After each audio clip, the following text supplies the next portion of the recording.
prostitution, and the protagonist of this short story is Himadri. Okay? Himadri is the protagonist of this short story, and since this short story deals with Assamese society, culture, and way of life. Therefore, much of the location which were depicted in this story are from Upper Assam, like Jorhat, and Lower Assam, like Guwahati and Kamrup, like that. If you have already read, it is, I have already told you, written by Homen Borgohain. And in this short story, Himadri, she is the central character or the protagonist of the story. Now let's proceed to the story. Himadri, she came to a halt as he was hailed from behind. Just as he was about to enter the lane, he looked towards the stranger and said in his habitual harsh tone, "Are you calling me?" The man replied courteously, "Yes, I have called out to you. Can you do something for me?" Then someone had called her, and then she said that, "Have you called me?" Then that person has said yes. Then, puckering up his face, Himadri thought for a while. He did not like such smooth, honeyed ways of speaking. Moreover, everything about the man, his clothes, his bearing was suspicious, yet he looked like a gentleman at the same time. What could Himadri have to do with such a person? So now, when that man had called her, then Himadri was in thought, lost in thought that why would that person or that man call Himadri? Okay, what kind of works might be there which propel that man to call Himadri? So that kind of thing, because that man was stranger. Then the man must have mistaken Himadri for someone else. He asked somewhat reservedly, "Are you sure it's me that you want? Do you know me at all?" "Of course I know you. You are Himadri. You have just had your lunch in Bedi Hotel and come out of there. Now you are on your way home. However, I don't know your name." Okay. Here, Himadri, that man has informed Himadri that he knows Himadri, but Himadri is saying that Himadri does not know him. So that's the scene here. Then, looking at Himadri's face, the strange man smiled pleasantly. After that, he fished out a packet of cigarettes from his pocket and shoving one into Himadri's hand, said, "My name is Sankar. I'm new to this town. That is, I have been here for about 2 days. I'm staying in a hotel." So this kind of thing were said by that man that his name was Sankar and he is new to this town, and that's why he doesn't know many people. So he's saying that he have been here for about 2 days and he is staying in a hotel from where Himadri has come out. Okay. After hearing all this, Himadri was completely shocked, or we can say astonished. And he was also astonished by a man who, though new to this town, knew his name, astonished by the manner of this man's speech, and most astonished by the idea that this man could have something to do with him. So here I'm very confused. If Himadri is a girl, then there should be C. But as no C is given, so I have to assume that Himadri is a boy. Okay, in your class, your teacher will, whatever your teacher has taught you, that you can comment me below in the comment box. Okay, because I have not done any extra research except this PDF. So if Himadri is a girl, because Himadri, this kind of name often used by girls, that's why I'm saying. So we have to go with the text. So I will go with the text. So I will assume that Himadri is a boy. Okay. But if I'm wrong, please mention below. Okay, because no C is given here. So Himadri was astonished by the manner of this man's speech and most astonished by the idea that this man would have something to do with Himadri. But his face, it rarely betrayed the feelings inside him. With his previous air of indifference, he asked, "But what is it that you want with me?" This kind of question were asked by Himadri. Then Shankar lit the cigarette in his hand and dragged deeply at it. After that, he placed his hand on Himadri's shoulder and said in an intimate tone, "First, let's go to your home. We will sit down there and talk, and it's a very big matter that we will discuss." Home. After hearing the word home, Himadri was diametrically startled, means she was confused, perplexed, and it was a travesty to call his dwelling a home. This time, an expression of embarrassment appeared on his face without his realizing it, and with the air of shaking off something disagreeable, he said with some irritation, "There is no place even to sit in my home. Whatever you have to say it here." So that kind of thing was said by Himadri. Space must be found not just to sit but even to sleep. You lead the way. So that kind of thing were said by that man. Then Shankar pulled Himadri by the hand.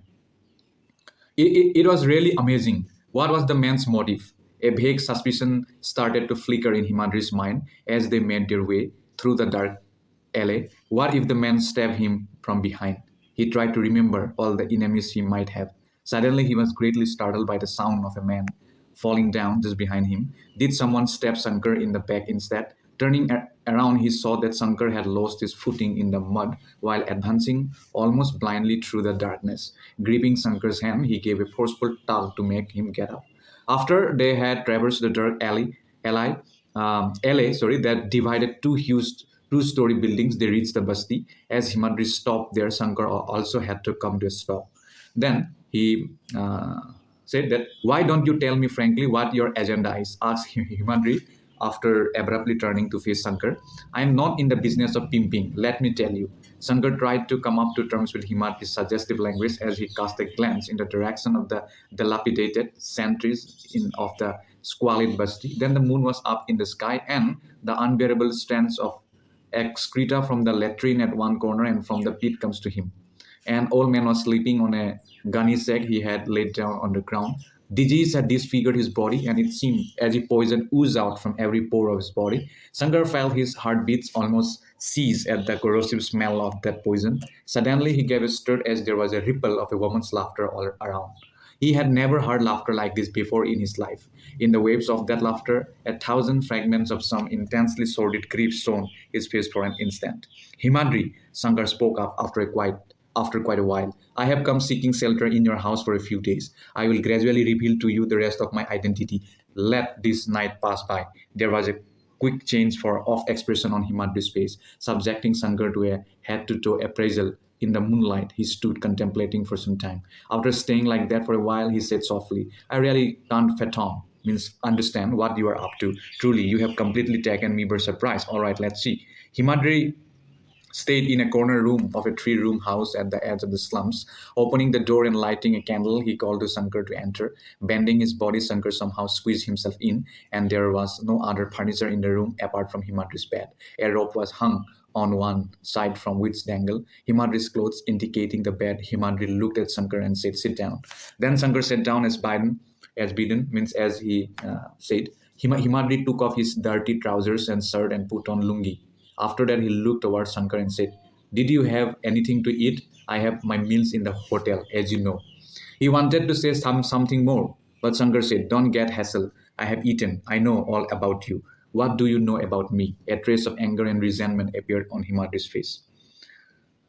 You go around pasting cinema posters. You distribute handbills. When you get the opportunity, you gamble a bit. You eat in hotels. When night falls, you come and sleep here. But when you yourself said that it's only a few days that you have been here in Jorhat, how did you know all these things? If one puts one's mind to it, one can learn many things. What's so surprising about that? But why did you pick me out from among so many people? Because I needed someone just like you. But don't ask me anything further tonight. Let's go and sit outside. I'm feeling very warm here. For a long spell, the two of them sat in silence. In a congested bit of space, 10 or 12 hours, houses of the basti were jostling with one another, barely standing. Somewhere a sick, hungry child cried out feebly. A Hindustani woman was berating someone in obscene language. Then, from a house at some distance, the sound of the whispers of a couple engaged in a love tiff was carried to them. In most houses, the lamps had been put out.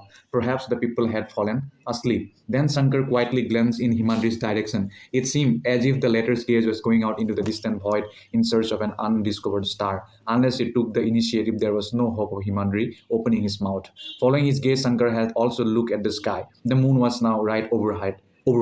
Perhaps it was exactly at that moment that some woman in the freshness of her youth was standing at the window of some mansion and singing, invoking the moon. Under the spell of the full moon, I lost my way, as if the wind star on the Indus bank fleets away. Perhaps some youthful student was becoming giddy with emotion while recalling a beautiful line from the Nightingale Ode of Keats while contemplating the terrors of imminent examination. Some youth was probably piping a sad tune on the lonely bank of some faraway village, and in response to that tune, the heart of some newlywed bride was plunged into tumult even while she was in the arms of her bed partner. But the life of the people of this basti was bogged down in the poisonous breath of the disease. The groans of hunger tormented children, the awful stench of latrines and gutters, the reek of sweat of whores, exhausted with their coital labors, the smell of blood and vomit of unemployed drunks, in short, the cries of disgust, despair, and agony. So here the writer has also tried to depict the condition of unemployment, drunkard, and the circumstance of people who have nothing to do and who, but still they are frustrated and they have become a drunkard. Okay. Then Shankar lit a cigarette. Are not you feeling sleepy? Asked Himadri. No, I am not. What about you? Said by Shankar. The night is far advanced though, Himadri replied. Himadri. By the way, do you know everyone here? Shankar asked suddenly. I do. But what do you want to know? Are you from the police or CID something? Does one become CID just by inquiring about the neighbors? You are a very suspicious person. Have you committed a murder or two? It's you that I suspect of being a murderer or something. Otherwise, why would you come to stay in a place like this despite being a well-educated gentleman? Why haven't you stayed in a hotel? So this kind of thing were said by the Himadri to the character Shankar. Then Shankar bellowed with laughter at his words. You think whatever you want to think about me. I have no objection, but tell me in an orderly fashion about all the people who stay in these homes. What do they for a living, and so on. Himadi started to speak. I can only talk about the people who have been here from the beginning. I don't know anything about the people who have come here recently. In the house, in the corner, stay Chimuni. Chimuni is another character from this short story. Please note it down. And his woman. Chimuni and his woman. They have no children. He works as a bearer. Chimuni is a good soul, but his woman is a bad sort. In the house after that stays Pasu. So Pasu is also another new character. He works as a day laborer. He has a woman and two boys. In the house nearby lives Julie. So Julie is also a new character here. A woman of the streets. Pasu's elder son teams for her and does odd jobs for her.